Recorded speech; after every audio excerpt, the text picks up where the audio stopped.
Close your eyes. You have been walking for a long time, and now you have stopped. Feel what it is to stop. Feel the stillness enter your body the way warmth enters a cold room. Slowly, beginning at the edges and moving inward. Take a deep breath, the first full breath you have taken in hours, and draw it in slowly, feeling your lungs open, your ribs expand, your chest fill. Hold it for a moment and let it go, all of it. A long, heavy exhale that carries the last of the road with it. Now imagine the cloak on your shoulders, thick and woolen and heavy with the damp of the day. Feel it being lifted from you. The weight leaves your shoulders first, and they drop, released, falling gently into their natural place. The heaviness slides from your arms, and they hang loose and free. Your neck, which has been braced against the weight all day, softens and lengthens. Feel the relief move downward. Your upper back unclenches. Your chest opens wider. Your stomach releases a tightness you had forgotten was there. Your hips, which have carried you mile after mile, settle and go still. Your thighs, your knees, your calves, all of them aching faintly, all of them now allowed to rest. Your ankles loosen. Your feet, sore and warm inside their boots, finally stop. The town appears before you. Are sitting now beside a fire. You have the heat reaches your face along a road that wound through fields, and it is the first warmth you have felt in hours. And now, as the day fades and the sky deepens from grey to a soft, dusky violet, you do not need to walk any further to the edge of a town whose buildings rise against the sky in dark, uneven shapes. You are here. The air is cooler now than it was an hour ago, carrying the dampness of evening and the first faint chill of night, and it smells of wood smoke. The smell is everywhere, drifting from the chimneys of the buildings ahead, mixing with the damp air and the smell of earth and whetstone. It is the smell of people settling in for the evening, of fires being lit and doors being closed against the dark. You enter the town through a narrow gate in a low stone wall. The wall is old, its surface rough and dark with age and weather, and the gate is an opening barely wider than a cart, its stones worn smooth at the edges by the passing of years. Beyond the gate, the street is narrow and paved with cobblestones. The cobblestones are worn smooth and dark, polished by countless feet, and they are uneven beneath your boots, rising and falling in gentle, irregular waves. Your footsteps sound different here than they did on the dirt road outside, a harder, more distinct tap with each step, and the sound echoes faintly off the walls of the buildings on either side. The buildings lean. They are timber-framed, their upper floors wider than their lower floors, jutting out over the street so that the roof lines on either side almost meet above your head. The timbers are dark, nearly black, and the spaces between them are filled with pale plaster that has cracked and stained with age. The buildings are old and crooked and imperfect, and they lean toward one another across the narrow street, like old companions sharing a quiet word. The upper windows are small and set deep into the walls, and their glass is thick and uneven, the kind of glass that distorts whatever passes through it. And through some of these windows, you can see the warm, flickering glow of candlelight, golden and soft, wavering slightly as drafts move through the rooms within. You walk slowly. Your legs are tired from the road, and the cobblestones require attention, their uneven surface asking you to place each foot with care. The street curves gently to the left, and as you round the curve, you see more buildings, more windows, more warm light. The timber frames of the buildings are close enough to touch on either side, and their surfaces are rough and dark and cold when your fingertips brush against them. The plaster between the timbers is pale and cracked, and in places it has fallen away entirely, showing the wattle beneath, a lattice of thin sticks and packed earth that is the skeleton of these old walls. The street is quiet. There are no voices, no footsteps other than your own. The town has drawn inward for the evening, its people behind their doors and their thick glass windows, their fires lit, their meals cooking. You can smell the smoke from their chimneys mixing in the damp air above the street, a layer of warmth and wood scent that hangs between the leaning rooftops. A cat sits on a doorstep, its eyes catching the light from a window above, two small bright points in the dusk. The cat does not move as you pass. It simply watches, still and calm, and then you have passed it and the street continues. The smell of bread reaches you. It is warm and yeasty and rich, the smell of dough that has been baked slowly in a hot oven, and it drifts from somewhere ahead, from a bakery perhaps, or from a kitchen behind one of these dark leaning walls. The smell mixes with the wood smoke in the damp air and becomes something whole and comforting, the smell of shelter, of food, of a place where people live and work and eat. You breathe it in. Your stomach responds to it, not with urgency, but with a quiet, patient anticipation, the knowledge that food is near and that you will eat soon and that the eating will be good.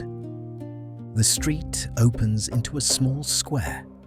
The square is paved with the same worn cobblestones, and at its center there is a stone cross, old and weathered, its surface soft with age. On the far side of the square, set into a row of timber-framed buildings, there is a stone inn. You can tell it is an inn by the sign that hangs above the door, a wooden board painted with a faded image that you cannot make out in the dusk. The building is made of pale stone, darker at the base where rain has splashed against it for years, and its roof is steeply pitched and covered in dark clay tiles. The door is low and arched, made of thick, dark oak, and warm light spills from beneath it in a thin, golden line. You reach the door and duck your head to pass through it. The door frame is low, lower than you expect, and the stone is cool and smooth where your hand touches it as you steady yourself. You step inside. The warmth meets you at once. It is a dense, dry warmth, the warmth of a fire that has been burning for hours in an enclosed space, and it wraps around you like a blanket. After the cool, damp air of the street, the warmth is like a hand placed gently on your chest, pressing the cold out of you, pressing the tiredness deeper into your muscles where it can soften and dissolve. You stand in the doorway for a moment and let the warmth settle on you. The room is low-ceilinged and dark. Heavy wooden beams run across the ceiling, so close above your head that you could reach up and touch them, and they are black with age and smoke. The walls are rough stone, pale and thick, and they hold the warmth of the fire the way a cup holds the warmth of tea, slowly, evenly, giving it back to the room over hours. The floor is made of worn stone flags, uneven and smooth, and they are warm beneath your feet from the fire and from the many feet that have crossed them today. A fireplace dominates one wall. It is wide and deep, built of the same pale stone as the walls, and the fire inside it is large and steady, a bed of red and orange embers beneath thick logs that burns slowly and evenly. The flames are low, and the light they give is rich and golden, casting warm, shifting shadows across the beams and the walls and the faces of the few people who sit in the room. The fire crackles softly, a pop and a hiss every few moments, and the sound is quiet and domestic and deeply familiar. A long wooden table runs down the center of the room. It is made of thick, rough-cut planks, darkened by years of spilled ale and wiped hands and the slow accumulation of wax from candles. The surface is uneven and worn, and it has the look of something that has been here for a very long time and will be here for a very long time more. Candles stand on the table at intervals, thick and pale, their flames small and steady, each one casting a circle of warm, golden light on the dark wood around it. You sit. The bench is hard beneath you, a simple plank of wood on thick legs. But after the long hours of walking, the act of sitting is itself a kind of comfort. The weight leaves your legs. Your back rests against the wall behind you. Your hands come to rest on the table, palms down on the rough, warm wood, and you feel the surface beneath your fingers, the grain of it, the small ridges and valleys, the smoothness where the wood has been worn by use. A bowl is placed before you. It is a deep bowl, rough ceramic, dark brown, and it is filled with stew. The stew is thick and dark, mutton and root vegetables, and herbs in a rich, heavy broth, and the steam rises from it in a slow, dense cloud. The smell is deep and savory and warm, the smell of meat that has been cooked slowly for a long time, of onions and turnips softened into sweetness, of something herbal beneath it all, rosemary perhaps, or thyme. Beside the bowl there is bread, a thick, dark loaf, its crust rough and hard, its interior dense and pale. The bread has been torn, not cut, and the torn edge is rough and uneven, and a faint wisp of warmth rises from the exposed interior. You eat.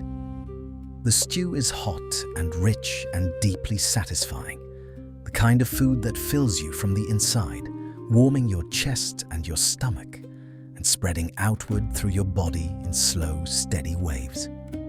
The mutton is soft and heavy on your tongue.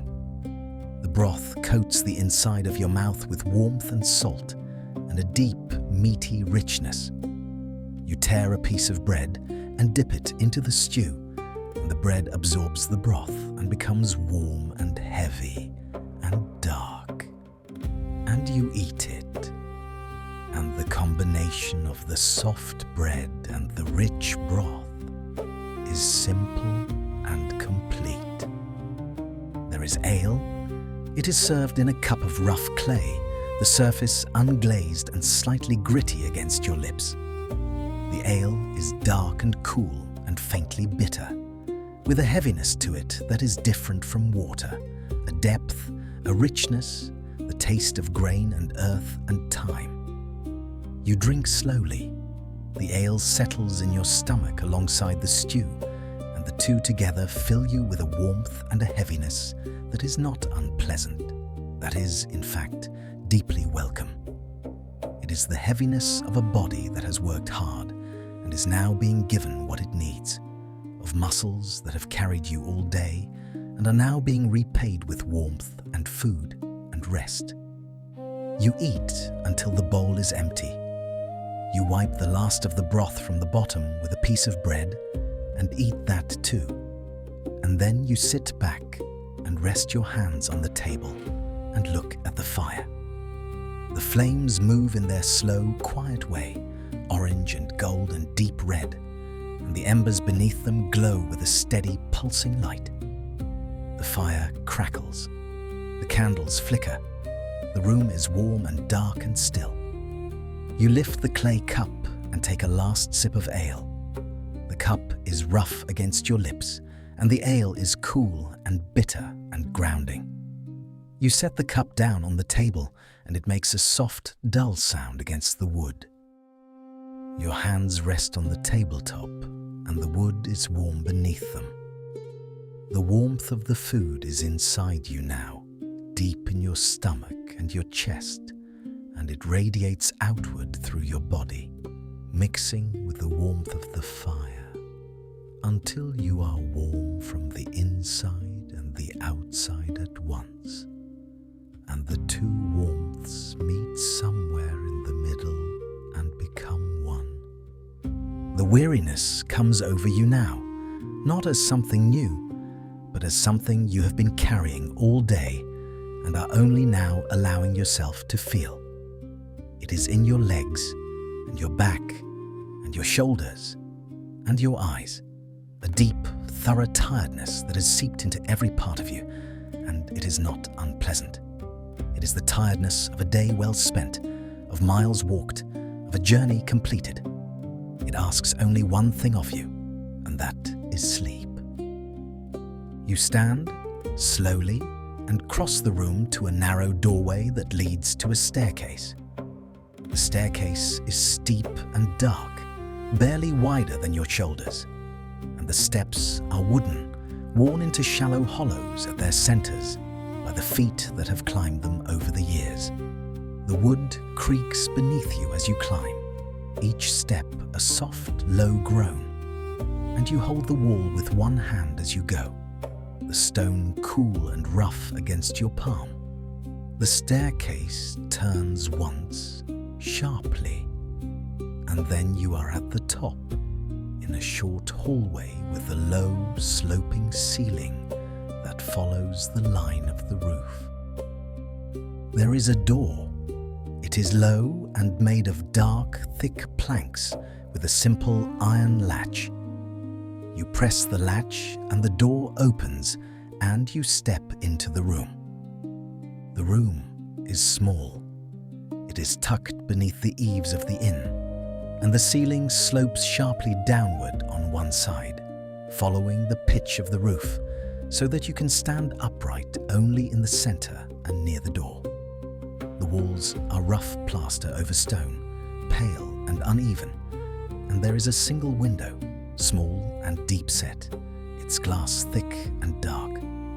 A candle burns on a small shelf beside the door, its flame steady and golden, casting the room in a warm, gentle glow that makes the plaster walls look like old parchment.